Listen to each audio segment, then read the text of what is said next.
In our last two programs, we had seen the Mansabdari system. A Mansabdar, as we had seen, was a rank holder. This system developed during the heydays of the Mughal rule. Akbar refined and perfected the system by giving two numbers to the Mansabdars. One, the Zat, which defined his position in court, and the other, the Savar, which indicated the cavalry at his command. The salaries of these officials were paid mostly from the revenue they could gather from the land assigned to them. This revenue came to be known as Jagir. Today, we shall see the Jagirdari system.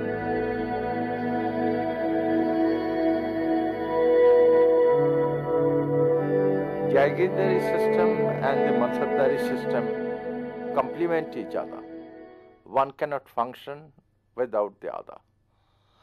Both are the measures, or in other words, instruments of mobilizing the resources of the country and distributing among the nobles.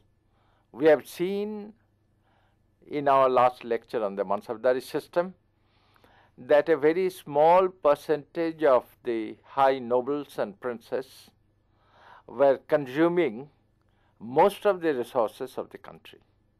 How this is done, that would be seen from the Jagirdari system. Actually, Jagirdari system is the assignment of the revenue of the produce of the land. The land is never given.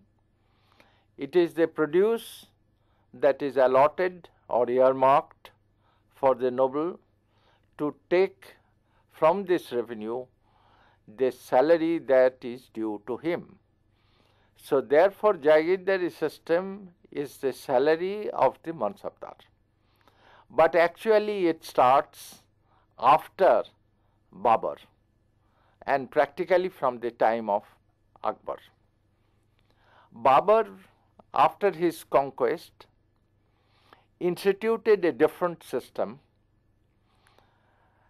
called Waja, and the person who gets this Waja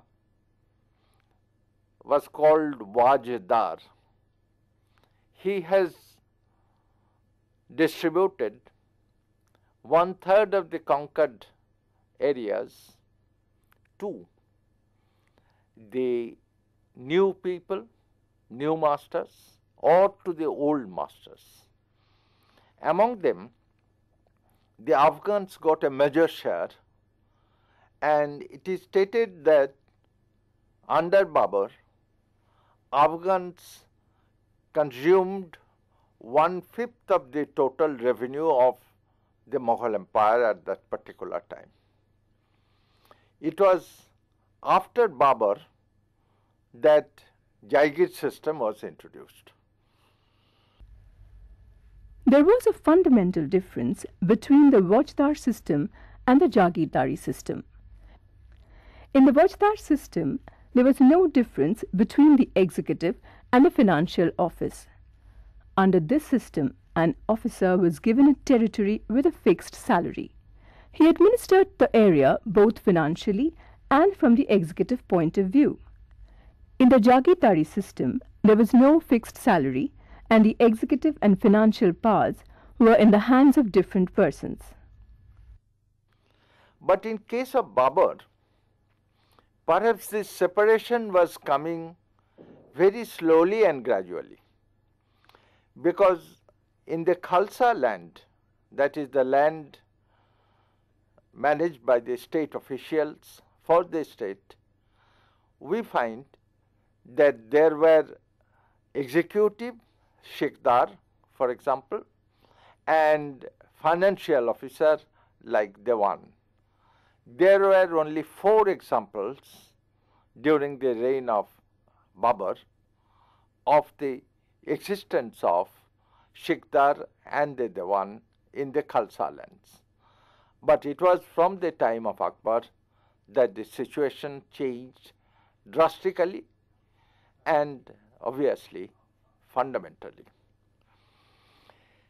The Jagirdar had several very serious problems, and some of these problems had never been resolved during the time of the Mughal Empire. The first problem was that the Jagirdar has to conform to the central rules and regulations. That is, he must collect the revenue as per sanctioned rate.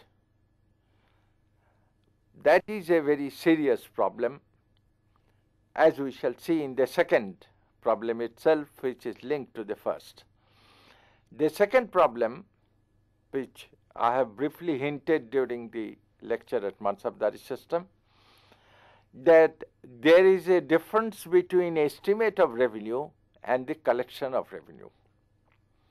The ministry makes the estimate of revenue, which is called Jama Dami.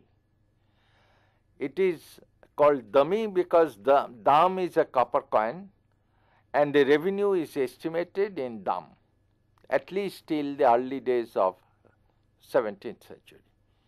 Yet the term continues, although after that the estimate is made in rupees. This Jamadami is therefore the estimate of the revenue to be collected from a particular Jagir. And the Jagirdar, when he collects it, it is called Hali Hasil or simply Hasil, that he collects the revenue. The problem comes that this Jamadami is less than that of the Hasil, or in other words, the estimate is different from the actual collection, and the actual collection is often much less. So in case of the Jagirdar, the principal problem lies that he cannot get the salary that is due to him. There was a third problem. The yield from the rabi crop and that from the kharif crop were considered to be equal everywhere except Bengal. But that was a wrong supposition, since there were vast differences between the two crops and their yield not only in Bengal but elsewhere in the country as well. This affected the revenue collection. But there is also another problem, very serious problem for the Jagirdar. The Jagirdar is transferable. He is transferred after, on an average, every 3 years. Now, if he is transferred in the middle of the season, then the question of the collection of revenue comes. Who will collect it? The old Jagirdar or the new Jagirdar? The ministry has made elaborate rules, elaborate procedures of such collections. But then both the Jagirdars, the old and the new, must conform to that kind of procedure, must conform to the rules that are to be followed. In practice, this is very rarely done, and this leads to terrible difficulties, long correspondences with the ministry and so on and so forth. So the Jagirdar, if we think from an external point of view, seems to be in a very happy position with high standard of living, but he has very many real problems.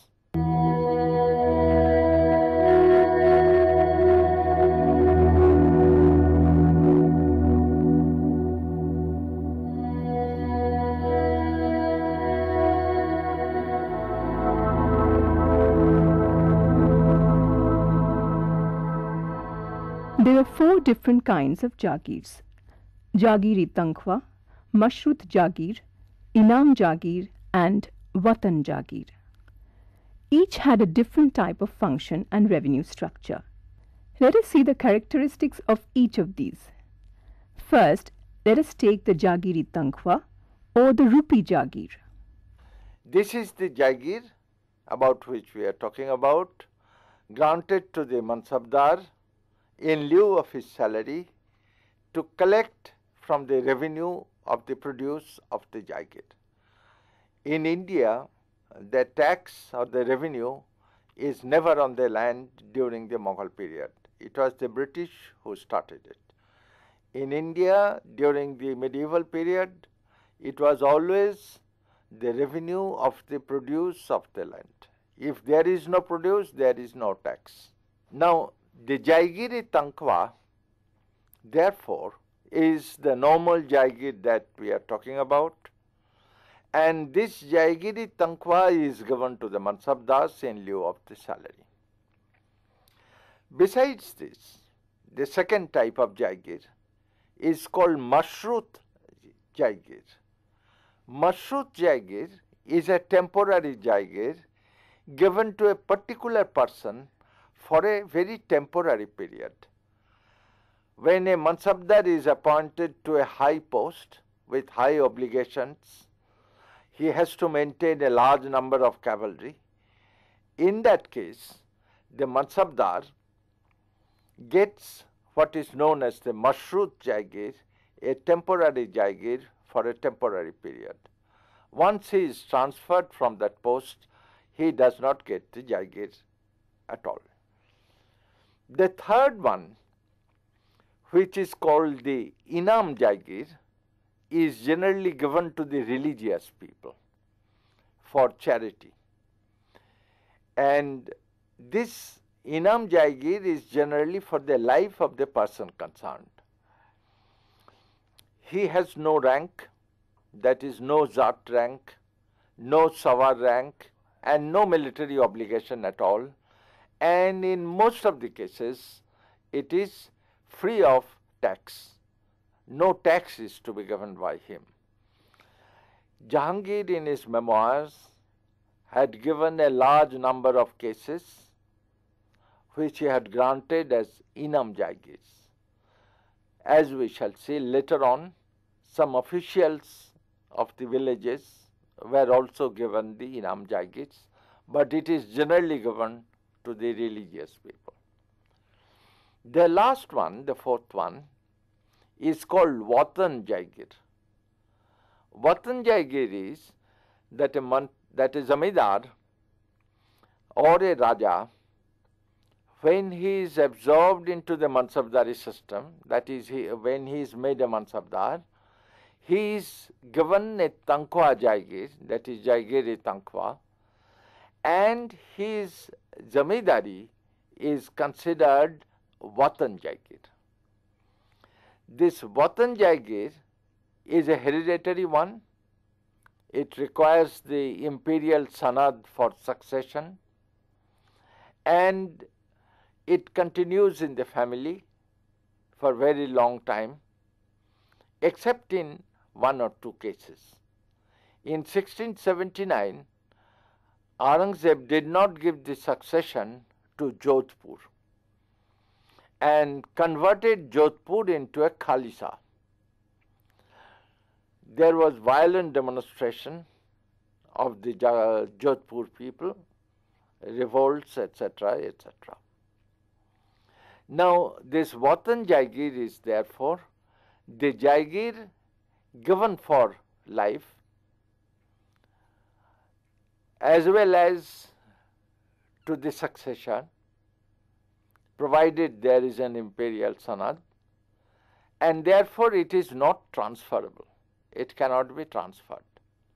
Mansingh, for example, under Akbar, when he was a Mansabdar, he had two Jagirs, one Jagiri Tankwa in Hisar near Punjab, and his Watan Jagir was in Ambar near Jaipur.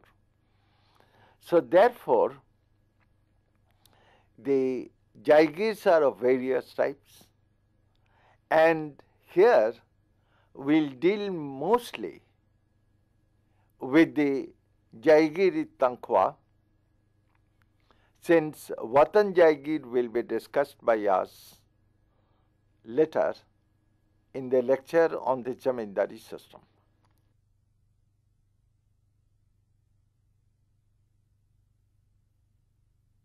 Now, the Jagirdar has certain rights. These rights are embodied in the order of the Wazir given at the time of the assignment. It is very clearly written. His principal functions are two. One is to collect the revenue in lieu of his salary, and two, administer the Jagir. If there is a problem in the Jagir, if there is a revolt, he can call upon the Faujdar to help him, and normally the Faujdar helps him. But there are these two principal rights of the Jagirdar, in which the collection of the revenue is the most important one. Now, in case of the Jagirdar, when he comes as a new person, there are problems for him. First of all, he does not know the area, the locality, etc. Then he does not know the tradition and customs, and therefore the Jagirdar faces certain problems. But to recount these problems and how the ministry tries to solve it, we shall see immediately after looking at the revenue of the Jagir. Unfortunately, the Jagirdari records are not available to us. Nothing has been found so far, excepting in one or two small cases. But the Khalisa records, that is the land managed by the state officials for the state, these records are available.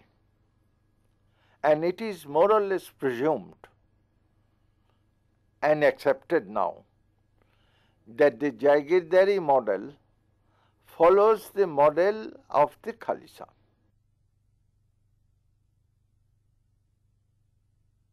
Now, Jagirdar gets revenue, or the revenue is assigned to him. This revenue is divided into various kind of units called mahal, M-A-H-A-L. The mahal is a unit of a revenue. These mahals differ from one place to another. So the Jagirdar may get 30 mahals in one place. In another place with the same salary, he may get 10. It all depends. Along with that, there are certain other taxes which are considered as separate mahals and separate jagirs. A tax was charged at the ports on most of the goods. It was called custom duty. The revenue from custom duty was considered to be a separate mahal of the Jagir. Let us take some examples of this kind of mahals. One can easily give many instances. I will give only two. The custom duties of the port of Surat was given by Shah Jahan first to his son Prince Parvez. But Parvez died soon after, and after the death of Parvez, this was given to Jahanara Begum, daughter of Shah Jahan. It is stated that this was given for her betel expenses, pan expenses. We have another instance closer at home in Hooghly. The port duty of Hooghly port was a Jagir of Shaista Khan, who was the Subadar of Bengal. So therefore, these duties are often considered as separate units and given. Similarly, excise or other taxes, which in Mughal technical terms, particularly from the 17th century, called abwab. These abwabs are often considered, but not always considered, as separate units and separate Jagirs. Now, in the rights of the Jagirdars, we have a very interesting farman or order given by Aurangzeb in 1666 to an official in Gujarat whose name was Roshik Das. He was a Karori of Gujarat in charge of the revenue. Now, Aurangzeb's farman very clearly says that the Jagirdar has all the rights, it is understood, but he cannot collect more than 50% of the land revenue. That is the revenue of the land. It must be less than 50%. Also, the farman says that the Jagirdar should not and would not be allowed to collect taxes which are not permitted by the central government. Now, the later historian Kafi Khan, who wrote after the death of Aurangzeb, stated that the Jagirdars did not follow the second order and no punishment was given to him. Now, one of the reasons of this kind of oppression, if one likes to say it that way, is that the Jagirdar faces plenty of difficulties, as I have explained. And to solve this problem, the central government has made an administrative arrangement. Under the Mughal Empire, the Jagirs had a very elaborate administrative setup. Basically, it consisted of three-tier contingent of officials posted at the Jagir itself. They are the staff of the Jagirdar, the local staff, and the Imperial staff. Again, the Imperial staff contingent was further subdivided into Subadars, Faujdars, and so on. So, first we see the staff of the Jagirdar. Now, in case of the Jagirdari administration, we must divide the Jagirdars into two types. One is a bigger Jagirdar and other is a smaller Jagirdar. The reason of this division is because the system of administration of the Jagir depends on the size of the Jagir. A bigger Jagirdar has a large number of officials, modeled on the staff pattern of the Khalsa, and naturally they are far more efficient and they could collect the revenue also. In case of a smaller Jagirdar, he did not have the resources to appoint a large number of officials. His officials are mainly two.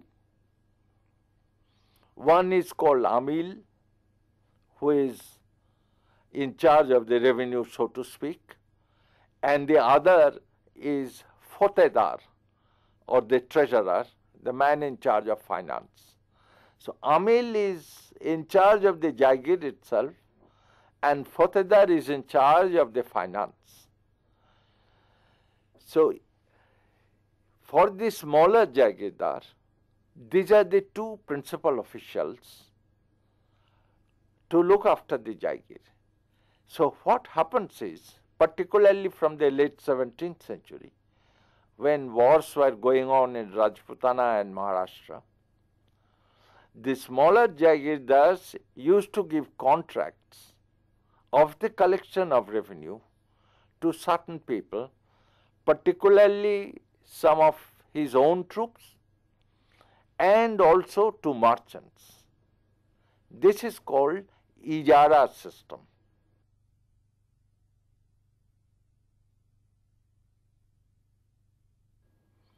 And this ijara system is the system or a kind of a contract by which the collection of the revenue is made. Now, from the time of Shah Jahan, this ijara system increased more or less. Before that, we find very rare instance of the ijara system. Now, this is the staff of the Jagirdar, and as I have said in brief, that the bigger Jagirdars had larger number of officials, Naib, Gomasta, Amil, Fotadar, Pikes, soldiers even. The second one, the local staff, who are unaffected by the transfer, are generally two. One is the Kanungo and the other is the Chaudhuri. Kanungo is a post for life and it is hereditary, but the succession would need an imperial sanad, that is an imperial order. He may be removed only by the imperial order. The task of the Kanungo is very simple. He is actually the record keeper of the Pargana. He keeps the record, all kinds of statistics, the area, the kind of produce, different kind of land, number of people, the rate of the revenue, the sanctioned rate, the prices, market prices, and so on and so forth. So he is the repository of the information of the government, so to speak.